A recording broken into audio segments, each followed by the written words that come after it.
Good morning, everybody. Oh, yes, we're interacting today. Everybody okay? Yes, good. I am Daz. I am the children and family pastor here this morning. And I am starting off this series. We're starting a new series, Fruitfulness on the Frontline. And I've got a thing, actually. Here it is. And the question I want to start with, yes, is Frontline. What does that mean? Because when I think of Frontline, I think of like the army and like fighting on the front line. And I don't want us to like tie it too closely to that idea, because we're not at war with like other people. We're not sort of like we're going to go and fight them and win them over to our cause. Like it's part of what we do, but it's a little bit aggressive. So I don't want us to think like we're fighting on the front line for Jesus, even though there's a lot in that. The way I'm defining it is your front line is where your life as a Jesus follower meets the world. Those who don't think like you, who have a different understanding of how the world works.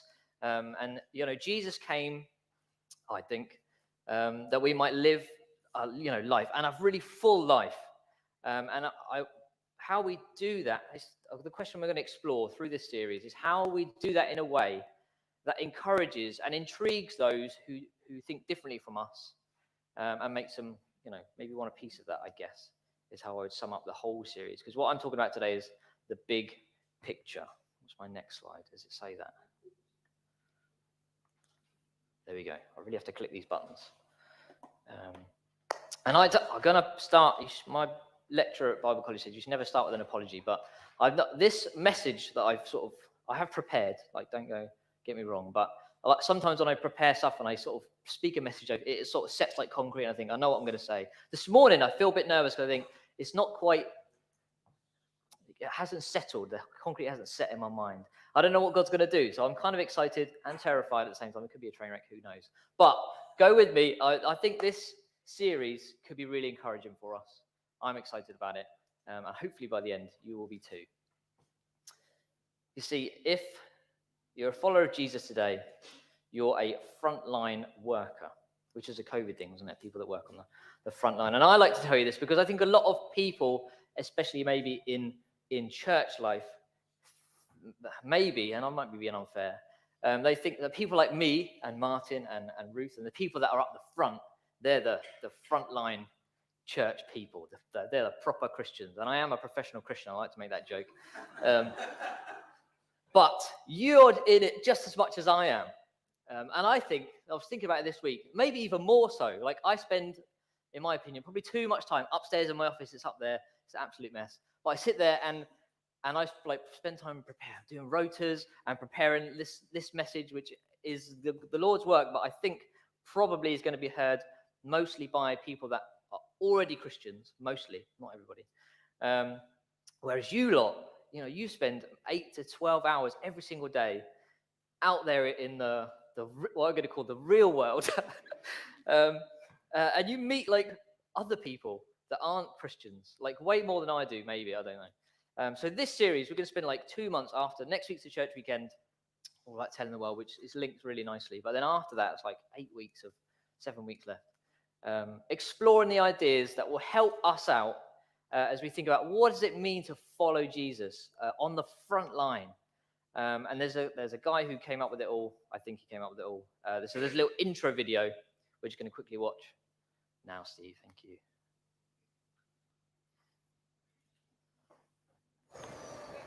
My name is Mark Green, and I used to work in advertising, so you can trust every word you hear from me.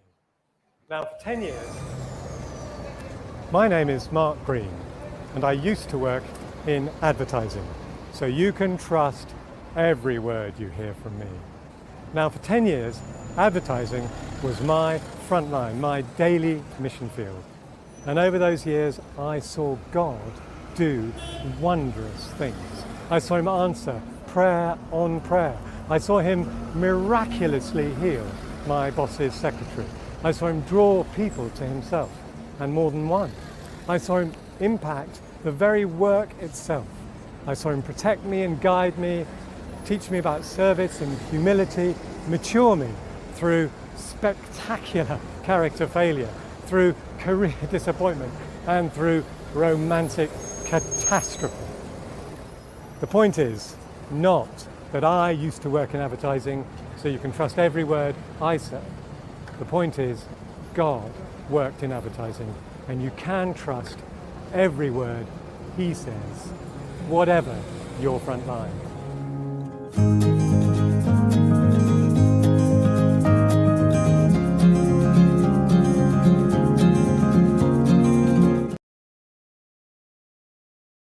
The big picture is what I'm talking about today. It's my job, I guess, to kind of set us up at the start of this series, give us a bit of an outline of what's coming. And I also want to talk a bit about why being fruitful on our front line is something we might actually want to do. And I hope it's encouraging, because if you're anything like me, then the idea of sharing your faith can sometimes feel a bit like, oh, I just want to cringe a little bit at the idea of it, because it's a bit scary, or there's this idea that sometimes we have where we're not very good at it, or we don't necessarily relish the thought of doing it in our minds. And that means, for me, maybe just me, that you don't feel like you do as much of it as you should, which is a dangerous word, but is a word maybe that we think. And I sat down yesterday, I thought, what if I imagined what, the amount of sharing my faith that was like enough, like, because the idea that we'd share it enough or feel like confident about how much we share it is an interesting one. And I sat down and thought about, what would be the ideal amount of sharing my faith. And I sat down and thought yesterday, if I shared with every single person that I met about Jesus, like I told them the gospel message, maybe that would be enough. And then I thought, I've met that have you met that person who just every conversation they're squeezing Jesus in and they're doing it? And in my experience, I don't know if I should say this, like, people don't want to spend a lot of time with that person. they're not always very good to be around. So I think there's a balance, and I think we need to let ourselves off the hook. If you're the kind of person who thinks, I didn't do this enough, and just the idea of this sort of sermon series makes you think, oh my goodness, I'm just going to feel guilty and awful, and it's going to be terrible. That is not the goal here. We want us to feel encouraged, and how confident I feel about my faith quite often depends on how I feel it, in myself and about my faith. And the best measure for me and how I'm feeling is when I go to the barbers and I sit in the barber's chair. And the question, if you're a bloke, that they always ask you when you sit in the barber at some point is like, what do you do for work? Right? And I work for the church. And I think, okay. And sometimes if I'm feeling like good, I'm okay, I'll say, I work for the church. And what's that involving? Well, it involves, I do work with all the kids. I do lots of stuff with families. We work in the community. I also spread this sort of message of Jesus and of hope. And they're like, okay, that sounds lovely. And normally the conversation just dies at that point, and they ask me about something else. But I also am a foster carer. So sometimes when they ask me that question, I think, I can't be bothered today. I'll go, I'm a foster carer. And they love talking about that. They ask me like a million questions. And that the way I feel in that moment is like, I just can't do it today. And I'm being vulnerable. Hopefully, I'm not the only one who does that kind of thing. But the way we feel can impact how confident we are to just share our faith. And I think that's just being human. So I think we can make sharing our faith more complicated, maybe sometimes than we need to. And I think that having looked at the content of the series that's coming up, they're going to make it a bit easier. There's a guy called Peter who wrote lots of letters. He was one of Jesus's followers, and he puts the idea of sharing in faith as simply as this. Hopefully you can read that. It's very small. In the first letter he wrote, 1 Peter chapter 3:15, it says this. It says, but in your hearts, revere Christ as Lord. That means hold him in sort of reverence, this idea that God is amazing. He's the Lord. Always be prepared to give an answer to everyone who asks you to give the reason for the hope that you have. But do this with gentleness and respect. Now, I don't know about you. It's not often people just ask me for the reason for the hope that I have in my life. But it does happen now and then. And the aim of this series, I'm probably going on and on about it a bit, but what I really want is just not to be intimidated by the content that's coming, I guess. The aim of it is to give us a framework of 6 ideas, and I'll go through them in a second, to make it a bit less intimidating. They outline it. There's 6 M's that we're going to work through over the next so many weeks.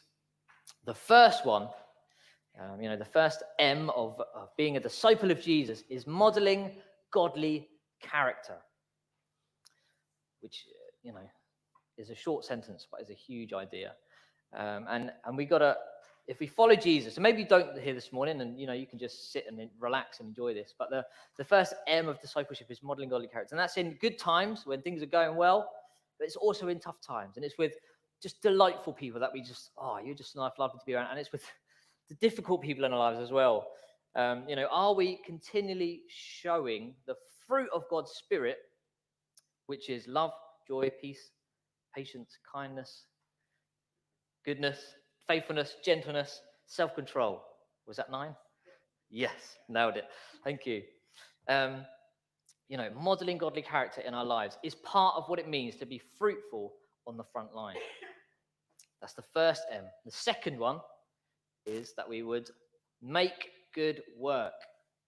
Oh, this is a bad choice of colours, Daz. Hopefully, if you're watching on a live stream, you can see it probably better than we can. Making good work is the second one. And that's not just like, it's what we do, but it's also how we do it. It's not like, just do a good job at your job, or just do a good job of raising your family, or just do a good job of being a good friend to people. It's about how you do it. Are we the people who do the work that contributes to the betterment of our community, of the lives of other people? When we complete tasks, are we doing like a good job are we doing the best job we can, or are we doing as much as we kind of have to, and then, you're getting 90% of me, you're not getting 100%. Even let's imagine we're representing God when we work, when we make good work, whatever that looks like for you. We strive to deliver our best, and we also, ask for God's help in that, because, it's hard, sometimes it's hard to find the line when you think, I've got to do my best. You can just burn yourself out really quickly. Part of it is being sensible and making good work. That's the second M. So we've got model godly character, and we've got make good work. We've also, the third M is minister grace and love. Not just in like practical ways in serving the community and that sort of thing. It's about it's also not just about being kind to people, with our time and with our energy, but in the way we respond to maybe difficult situations, or even just the boring stuff of like life. Are we, when you go to the shop and you meet the checkout person, are you saying hello to them? Are you smiling at them? Is that is ministering grace and love to somebody? And that's not nothing. Do you notice that person? I was in the charity shop and someone looked lonely, and just like chatted to them for 5 minutes the other day. The new parent whose child joins the school year late, like how do we minister grace and love to those people in our lives that are just, in every single day as we do things. Maybe we're doing an appraisal for someone at work, and we are thinking, have I got their long-term best interests at heart, or am I just thinking about how they can kind of benefit our organization? And there's so many different ways, hopefully, that we can think about doing these things that are just part of following Jesus and representing him in the world. Are we ministering grace and love, as well as modeling godly character and making good work? The fourth M, is mold culture. Mold, like Play-Doh. Culture, and that's the idea that, or culture is the idea, like, when we think things like, well, this is the way it's done around here, whatever that, wherever you are. And maybe this is your work culture, or you go to the gym and there's a culture there, or you've got a circle of friends and there's a culture in your circle of friends. These cultures that we're all part of, and there's probably loads of them in your life, how can we help mold them as we follow Jesus? And there might be things like in your friendship group or a WhatsApp group. That could be a culture of a WhatsApp group. Like, who knows? The world is such a varied place now. And, ask yourself the question, what is it, if this, you think, I don't like this part of the culture that I'm in, what is it about the culture that I don't like, or that doesn't sit well with me? And explore that with God. And then think, how can I impact that culture? How can I mold and change that culture to make it more like, Jesus encouraged in the Lord's Prayer that we would pray, your kingdom come here on earth as it is in heaven. How can we be part of creating God's kingdom here on the earth as it is in heaven? That's part of following Jesus. And that is the fourth M of our 6, is molding culture. And this can, even the culture in your own mind, can be something that you have to mold, you have to work at. When I was a teenager, I didn't follow Jesus, and I was quite mean. I would never been in a fight in my life, but I had a way with words that could just be really horrible to people, and I was quite negative, and I think I would make it funny, but it was really quite not very nice. And I remember speaking like later in my life to my friend about it once. They said, "Oh, I love to do like positive gossip. That's something I do." I was like, "What is positive gossip? What is that? Like, how is that a thing? That shouldn't be right. That doesn't work." And they said, "No, I like to go and tell people like, oh, so and so, they're like my favorite person because," and they'll just spread like nice things about other people when they're not there. And I thought, I love that. That's something I can take a hold of and run with, and help me shape the culture of my mind, of my own sort of culture. And that's something I worked really hard on, and I think I'm a lot better for sure now at being a more positive person. And I molded the culture of my mind, and I did that because I want to be, or don't want to be, someone who's like mean. I want to be someone like Jesus, who just spoke positivity and hope and goodness to people. So there's a lovely example of how you can mold culture even in your own head. The fifth M, is that right? 1, 2, 3, 4, 5, yes, is that we be a mouthpiece for truth and justice. M for mouthpiece. And this is about being like, again, just like Jesus. Wherever he went, if he saw something that was unfair or unhealthy or just untrue, he would speak up against it. Like, this is not fair. I'm not happy with this. You're being like this, or this is there's a an imbalance here, and it's not right. But then he also spoke up for things that were true and just and good. And this will often mean sticking our head up above the parapet sometimes, which is not enjoyable, and can be really uncomfortable. But it's the way Jesus did things. And if we want to follow him, then it's the right thing to do, is to be a mouthpiece for truth and justice wherever we are. And again, that might just be at home when your kids are arguing and you think, oh, I just want everyone to just be happy, but I really need to deal with the injustice here. And that's going to be awkward, but we got to do it. Who knows? The last one is, come on, clicker, go. Yes, is being that messenger of the gospel. And people always quote St. Francis of Assisi, who said, wherever you preach the good news wherever you go, and if you have to, use words. Which is like, yeah, that's a nice idea. I like that. I like the idea that my life can be like a thingy, but it can let us off the hook a bit as well. Sometimes we have to just tell people about our lives and about the hope that we have. And St. Francis of Assisi also preached to birds, so was a bit weird. So everything he's he's a great man, better than me, but just bear that in mind. Sometimes we aren't really sure if we want to tell people about Jesus. We think, oh, there's an opportunity comes up. My friend says, oh, what did you do at the weekend? And I think, I went to church. I don't want to tell you about that. How are you going to? And I don't think we're always ashamed of the gospel, but we're just reluctant to share it because we don't know how it's going to go down with people. Well, I am anyway. But what I tell myself is that the good news of Jesus it's changed my whole life. I have to remind myself of that a lot, like more than I would like to tell you, is that it is a life-changing truth that Jesus loves me enough that he would give up his own life in just the most awful way to bear the sin for me, even though he was perfect. And that just transformed the way I understand who I am, how valuable I am. It's just changed the way I view the world and other people. And I have to talk myself back through this a lot and just think, you know what, Daz? I love to hear it when I first heard it. People will love to hear this. Like, don't be afraid to just tell them. There was a time when I thought people that believed in Jesus were crazy. I thought it's just ridiculous. But the truth of the gospel has set me free in so many ways and changed my whole life. If I could tell my 15-year-old self what I do now and who I am now and how my life works, I would probably laugh out loud and think, what a silly man.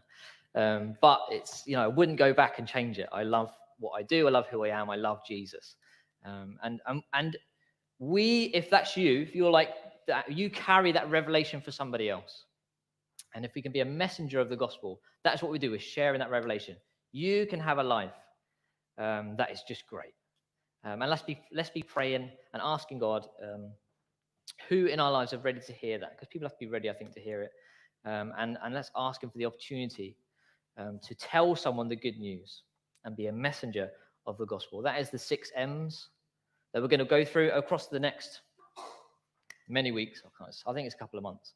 There they are. Model godly character, make good work, minister grace and love, mold culture, be a mouthpiece for truth and justice, and be a messenger of the gospel.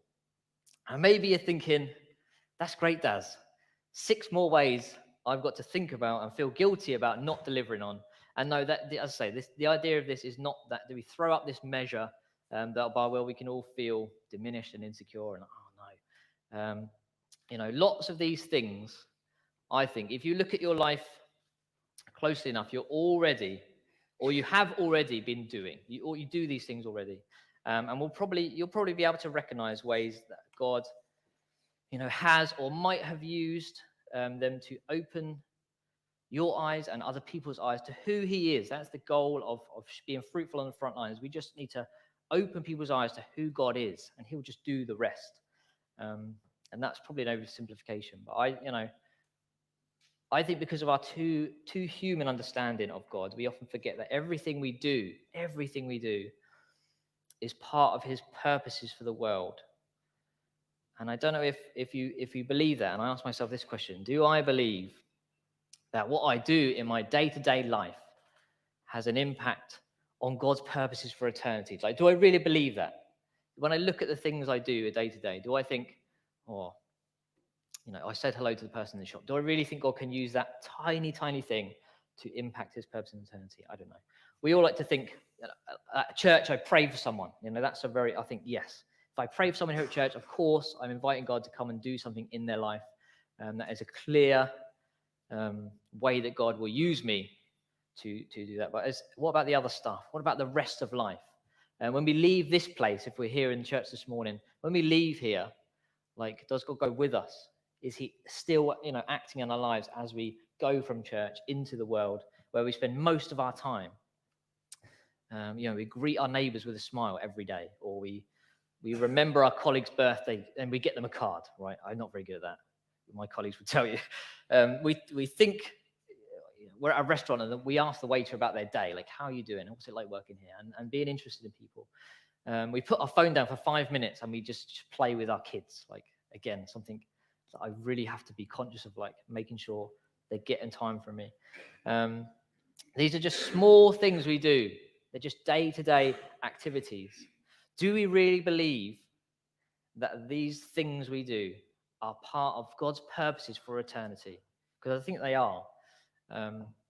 It's hard to believe that, but I think it's true. I think either everything matters or nothing matters, and I think I'm an everything matters kind of person. I think we can be too aware of this. I had a friend once who told me they aren't a church person. They said, I went to church once, and as I was leaving, this lady told me she was going home to have roast lamb because God had told her to have roast lamb that day. And that freaked me out. And I was thinking, that freaks me out a bit too. I don't know I think sometimes God gives you a word and maybe it's just for you. I'm going to go out and say that.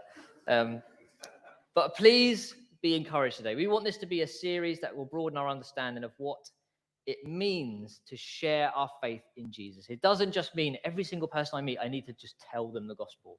I think that's a big part of sharing our faith, but it's not the only part. What it means to be a follower of Jesus, what it means truly to be a follower of Jesus, is that it's not just about being a messenger for the gospel or part of the Sunday social club. There's more to it. There's more to sharing our faith in Jesus than that. And we're invited to live this full life of challenging injustice, of working to make the world a better place, of supporting those who slip through society's net and being aware of those people. World Hunger Day, we did something about it. And we do all sorts of things as part of following Jesus. The life that Jesus offers is exciting. I think it's an exciting life. A meaningful life. People are obsessed at the moment with life being meaningful, and where do I find meaning in my work and in my family time? What is that? And I think ultimately, as I believe God created every single one of us, it's a life that we're designed to live. It's a life following Jesus. And if we follow him, We go on this adventure with him, and he'll guide us and he'll equip us to do it. Jesus is our example. He did it. He came and lived on the earth, and he did just stuff. Like, he must have just ate food and had neighbors and walked down the street, and people went past him and he smiled at them. Like, Jesus did all that stuff. And he lived life in a way that made God really proud. So let's aspire to be like that, I think, is what I would say. But maybe that's a bit scary. It sounds a bit much. And you're thinking, Dad, that's fine for you. You're a very enthusiastic person. You just love Jesus. And I do. I don't think I'm like pretending to do that. And the magnitude of the idea that we have to spread, the message of God in a world that doesn't always want to hear it, it's just a bit scary. And maybe you just think, I'm going to go home and I'm going to hide. I'm just not going to come to church for the next 8 weeks, so I don't have to feel bad about not doing this thing. Well, the good news is that Jesus, he's going to do it with us. He doesn't it's like, here's a thing and you just go and share it and I'll see you when you get back. Like, he comes with you. And that is good news, because I think I would be a lot more scared if I thought I had to do it by myself. But I've had many conversations with my friends. They just ask me stuff and I think, oh my gosh, I'm not ready for this. I don't think I'm going to know everything that you need me to know. I don't think that I've got a degree in theology, but I still feel that thing like, oh no, I don't know if I'm going to know everything. But we're just talking about, if you could just talk about your experience, talk about what you know, what you do know, and when you don't, just go, I don't know what, there's some big questions. Jesus will be with us, and he died to show us that we can have courage, and he'll be with us and he'll equip us to do more than we can imagine. I think that's a good promise from the Bible. I'm going to tell you about Jesus, this God man who is promised to be with us. I'm going to read in our Bible. There's another guy who wrote loads of letters. He was called Paul, Peter and Paul, like the birds in the song. He wrote to a church in Colossae, which is Turkey nowadays. And he wanted to encourage them to keep living a life of godliness, worthy of the Lord. And he tells them about Jesus. He says in Colossians chapter 1, right at the beginning, he says, the Son, that's Jesus, is the image of the invisible God, the firstborn over all creation. For in him all things were created, things in heaven and on the earth, the things visible and invisible, whether thrones or powers or rulers or authorities, all things have been created through him and for him. He is before all things, and in him all things hold together. And he is the head of the body, the church. He is the beginning and the firstborn from among the dead, so that in everything he might have the supremacy. For God was pleased to have all of his fullness, as all the fullness of God, dwell in him, and through him to reconcile himself. That means like to bring him back to himself. All the things, whether things on the earth or the things in heaven, by making peace through his blood shed on the cross. And there he is. That is the Jesus who is with us. He's supreme over everything. He was before everything. Everything is because of him and for him. And he comes with us to those people that he wants to reconcile to himself. And we're just a part of that process. And I think that's exciting. I think it is scary, but sometimes being excited and scared is the same thing. I try and tell my 6-year-old that when it's like, oh, I'm scared of, I think, yeah, but it's also a little bit exciting. And we can complicate it in our minds sometimes following Jesus. And in doing so, we might be putting ourselves off telling other people about it. If we do that, if we complicate it in our minds, what we can do is we can make following Jesus look less appealing than it is. And I thought about that a lot this week, and I got some stuff I want to show you. I love a visual aid. And I think, as you probably know, I was working with kids, I don't know, but I'm a visual kind of person. And I think I'm going to read my notes because I want to get this right. If we follow Jesus and we try and kind of spread his good news out of a sense of duty, because we feel like we should, like Jesus asked me to, so I'm going to do it. I don't really want to because I'm not sure, but and we do that long enough, we can make following Jesus look a bit like this. A robot. Thank you for saying that, just in case anybody, I don't know if you can see it at the back actually. Someone made me this for Holiday Club. Isn't it cool? He's quite a happy-looking robot. But it's good to know a robot. I know people that have robot vacuums, and they're like so cool and really helpful. And you want to, like, people would maybe want to know and have and know, but you wouldn't want to be a robot. And if we are just doing things out of a sense of duty to God or a sense of duty to Jesus, we can make following Jesus look a bit like we're robots. I don't know if this is working, but I just looked at it in my office the other day and I thought, yeah, that's my concern, is that if we're going through the motions of things, we make following Jesus look like a bit robotic. Whereas I think if we can, and this series is an opportunity to rediscover just the simple art of just sharing your life with people wherever you are, because Jesus is part of your life. If you follow him, he's part of your life. If you just share your life with people and you just enjoy being a follower of Jesus, and maybe if you don't enjoy it, maybe just work on that a bit as well. The well-lived Christian life, I think, the life that people enjoy following Jesus, will look something like this. Oh, I really wanted to do cake, but I think the link to fruitfulness is like obvious. So a bowl of fruit. And you can't, or maybe you can. I love grapes. Oh, and you just want to eat them. And if people look at your life and you talk about following Jesus in a way that's, you love it, who will think, oh, I fancy a bit of that. They might not want all of it. Maybe they don't like bananas. They love oranges, and grapes is my thing. Like, I love grapes. Yes, that's it. My great people in. If we can make following Jesus look appealing, people might think, I want a piece of that. There's something about that person's life, the hope they have in Jesus, that makes me want to take just a little bit. Oh, the prayer, that sounds interesting. I would like the idea that if there is a God, I could talk to him and he might actually listen to me. Let me try prayer. Or there's a really good community of people that just get together and do, like, they help the community, and I want to be part of that. That looks really cool. If we don't tell people about the stuff we do, if we don't show them that following Jesus is like pretty cool, then they might think, oh, they're a Christian person. They're quite nice. I quite like the fact that I know them, but I don't think I want to be like that.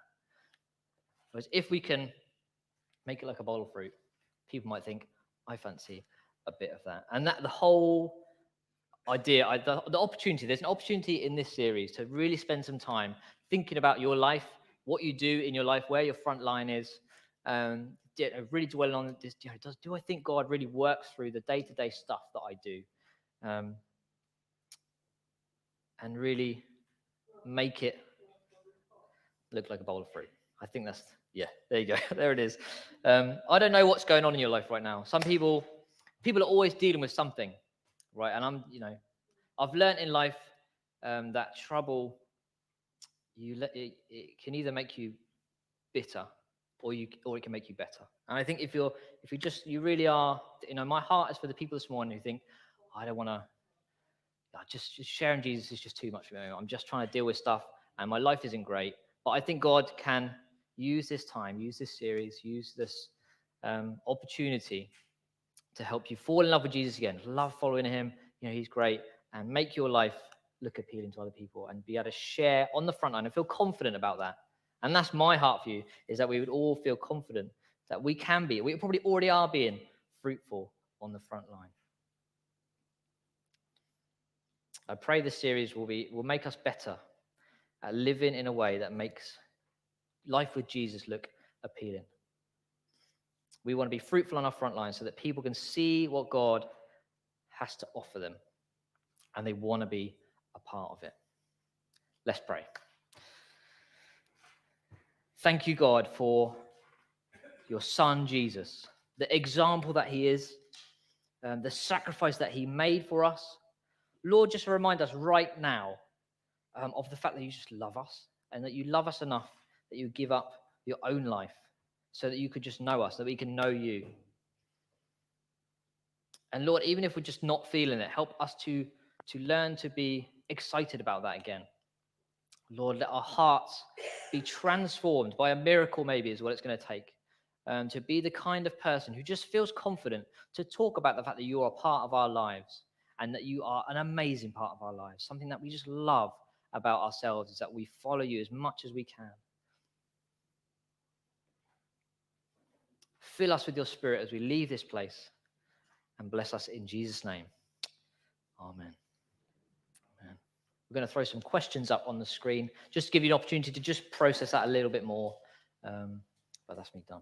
Let's have a think.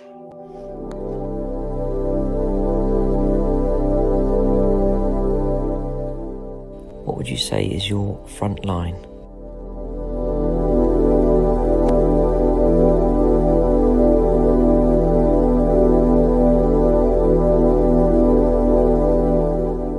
Do you really believe that what you do day to day impacts God's purposes for eternity?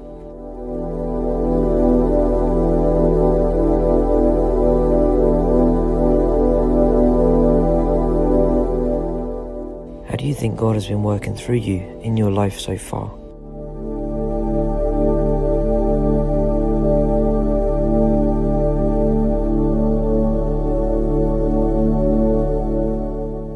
What are you facing the rest of this week, and how might God's purpose be playing out in it?